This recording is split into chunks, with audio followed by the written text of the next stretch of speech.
Our website is actually our storefront.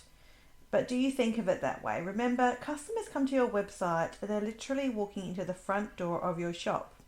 Here are 10 easy things to make sure you are doing on your Shopify e-commerce product pages and website. And if I could leave you with any big idea from this episode, it is that your website is never done. Product pages, collection pages, and home pages, not to mention the hundreds of apps that you can add to a very basic Shopify website, can feel like a black hole of being paralyzed by overwhelm. But just remember, they're never done anyway. So don't worry about procrastinating. You might as well just get started and do some updates, make a few tweaks here and there, because you're going to be doing this forever. Our website product pages really are the shelves to our little corner shop. So we want them to look amazing and work smoothly. I'm by no means an expert when it comes to product pages, but I want to share my top tips for easily up-leveling the customer experience on your website from the things that I have found on mine. So if you're feeling paralyzed, the never-ending list of things that you could do for your website, you're number one, not alone, but two, that's actually great, because our website should never be done.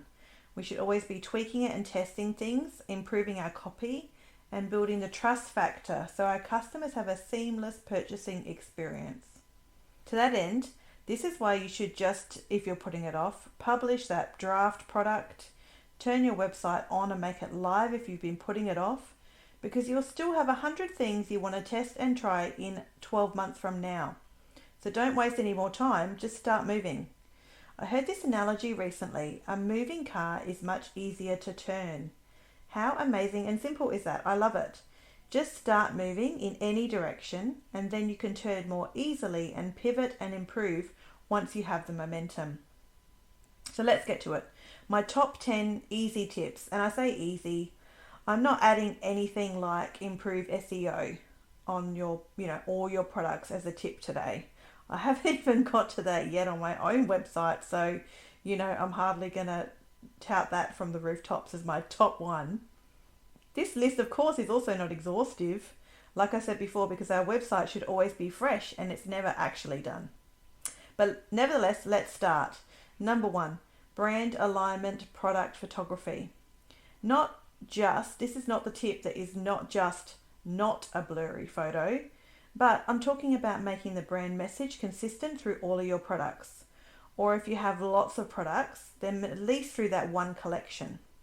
I think it makes it easier for a shopper to concentrate on your actual product when all the images matching on your website's aesthetic within that category, that the same size, same aspect ratio, maybe even a similar background. To this point, if you have a photo with a customer testimonial overlay, that can also be great. Most shoppers I know on websites just scroll through all the images first before even reading the text. That's probably something I do anyway.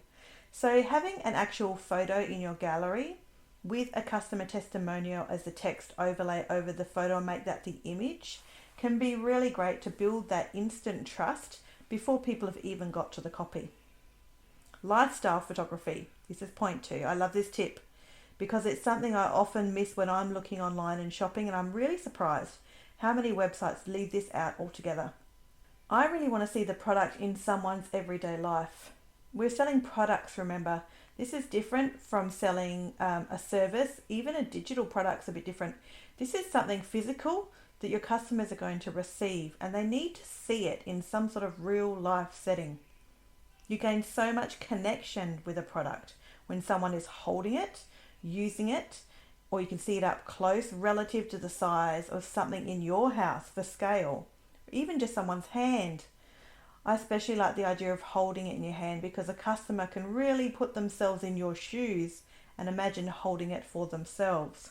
How true is that when you look at jewelry? Seeing a necklace on somebody is just, I can't even tell you how much better, thousands of times better than an image on a white background of a necklace just with actual measurements somewhere else that you have to read and work out for yourself. Like, have an actual person near a mirror or a piece of furniture so you get an idea if that person's short or tall, wearing the actual necklace, and then you can see for yourself how that necklace would sit on you. Add testimonials to your website. This is point 3. Add testimonials to your website and make sure that they appear on your actual product page. If you don't have a testimonials app installed on Shopify, there are lots of them out there, and I'm sure that Shopify has its own generic one too. You can actually get words and quote from your customers. And if you haven't got a lot of sort of emails or actual feedback in writing, you can use even social media comments and add them to your website. If you have a photo, you could even add that too. That's even better. So I'm saying here to add them to your product pages in addition to the home page, not just the home page. It needs to be product pages. That's where customers are landing often. That's where we're pushing them. That's where the trust needs to be built. This leads on to point 4. One thing I have learned in deep diving into the paid traffic world for Facebook and Instagram and having the best chance of a visitor, 1, clicking on my ad, 2, considering purchasing and deciding to, 3, adding to cart, is actually to send the person straight to the product page, not the home page. And to be honest, I do this probably 8 times out of 10 times I do a Facebook and Instagram ad. I'm sending a potential customer straight to a product page. I'm giving them the clear path, not the home page, because I don't want them to get lost in clicking around in collections and getting lost and confused and having to think about it too much. The ad talks about something specific. I send them to the specific place that matches the ad. So you want the product pages to be a complete sales journey in and of themselves and offer trust there for your potential customers, which is why I talked about having your testimonials on the product page. You also want your product page to answer any objections that customers may have about purchasing. This can even be done in a testimonial if you word it well, or if you put that as a text overlay on one of your photos in your gallery. The way you word the testimonial using text or copy or feedback from people can override objections customers may have just by the way you phrase it. So you want the product page to be a complete sales journey in and of themselves and offer trust for your potential customers and answer any objections they may have about purchasing without them needing to click away somewhere else to get the basic information they need before they add to cart. This, of course, is applicable too for your regular socials. And I do this in most of my email marketing. Most of the links on my emails are buttons that send them straight to a product. If I'm talking about a product, obviously, not if I'm talking about something else or giving some sort of tutorial or, tips on using products and how to integrate them into your life. The homepage can be a bit of a black hole.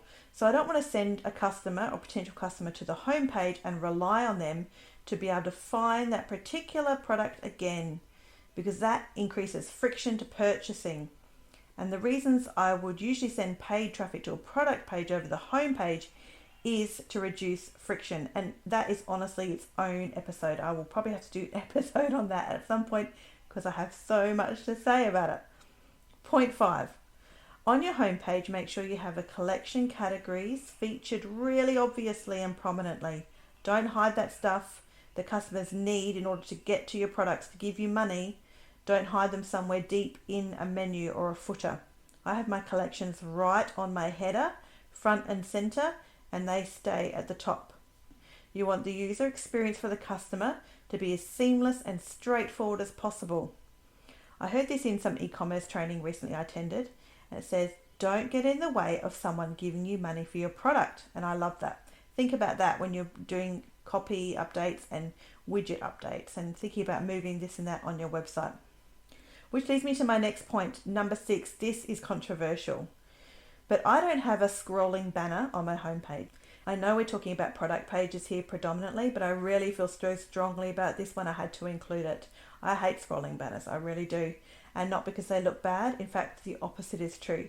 They probably look far too good, because like point 5, you are distracting visitors who are potential customers from making the next logical step when they land on your website is to head to a product page straight away.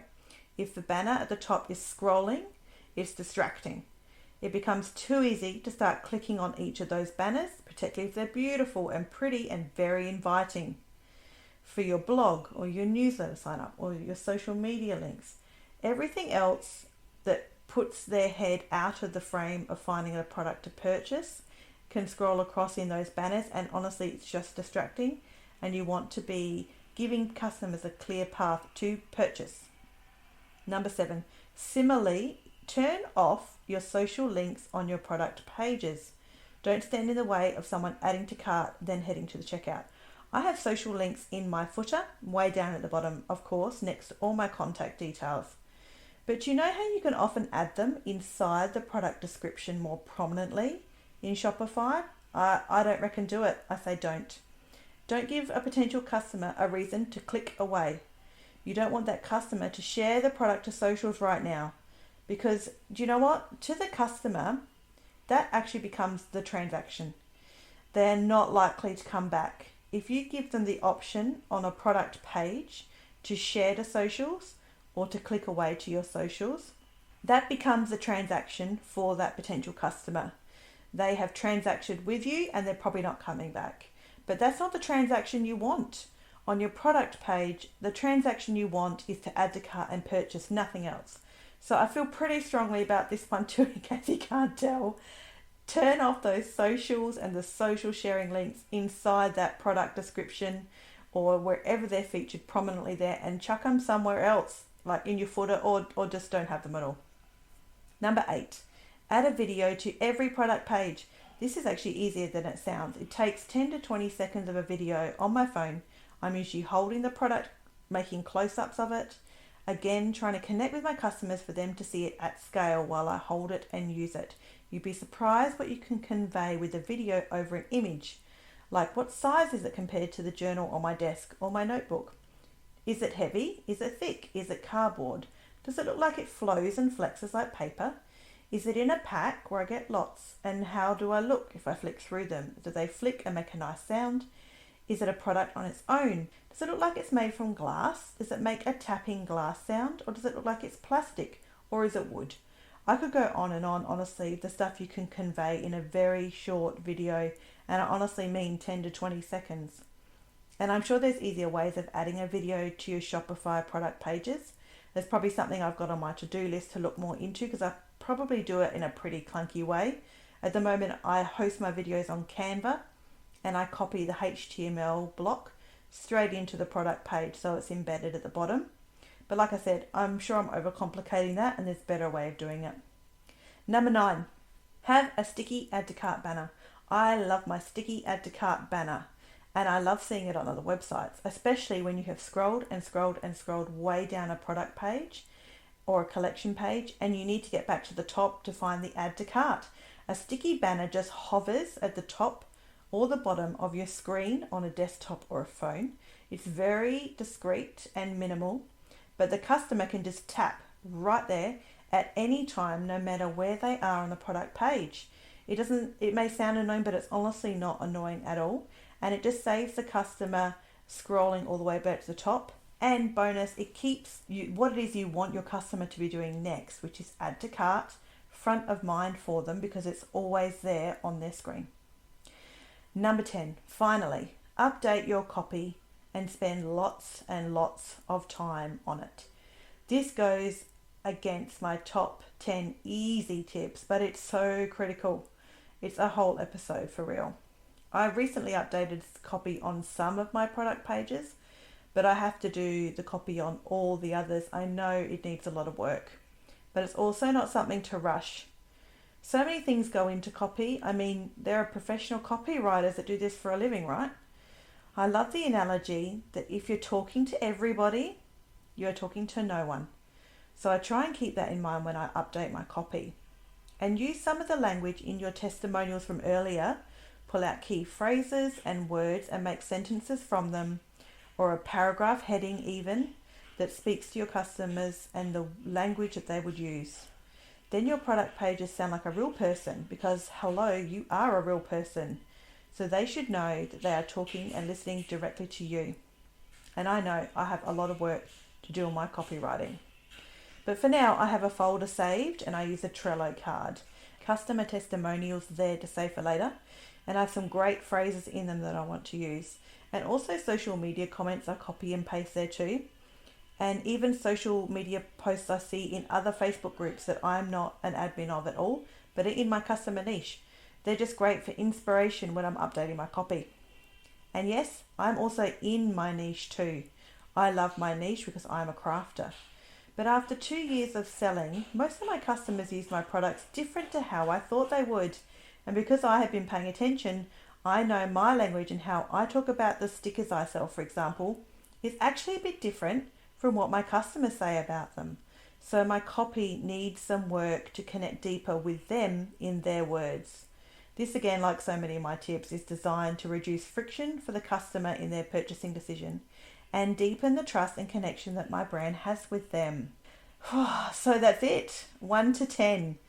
Man, I could have gone on and on for ages on all of these. I really tried to keep it to some easy tips and just 10. But start somewhere. I really hope that this has helped you think about ways to improve your website and your product pages. It's absolutely given me more clarity in thinking through this process of what I should be doing next in my product pages and my website and my home pages as sort of a prioritized list, just by thinking through the top things I would suggest to other people. This podcast is as much a therapeutic brain download for me, and I hope it's been an encouragement for you as we spent this time together. Head to my website where you can join my newsletter or send me an email because I'd so love to hear from you. You can find me at Aussie eCommerce mum.com.au, and I'll see you next time. Keep learning.